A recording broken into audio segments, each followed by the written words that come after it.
nampahitana ny Simona sy Petera dia nitombo indray ny isan'ny mpanaraka azy. Dia hoy Jesosy taminy: Havia anarakahy, handeha anarakahy, fataoko mpanara-tolona reo, hoy Jesosy taminy. Havia anarakahy, handeha anarakahy, fataoko mpanara-tolona reo, hoy Jesosy taminy. Ary noho ny vahoaka betsaka nanaraka azy dia nisafidy 12 lahy Jesosy ataony apôstôly.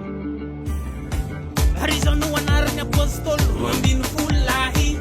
Voalohany Simona, izay atao hoe Petera, ary Andre rahalainy, Jakoba zanaka Zebedeo, sy John rahalainy, i Filipy sy Bartelemio, Tomasy Mateo, mpamoretra i Jakoba zanaka Alfeo sy Tadeo, i Simona Kanaiana, ary Jodasy Iskariota, ilay namadiky azy, izy namadiky, ary izy no farany.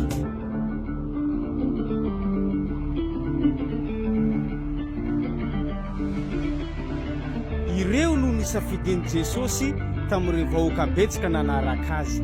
Dia hoy Jesosy taminy: Havia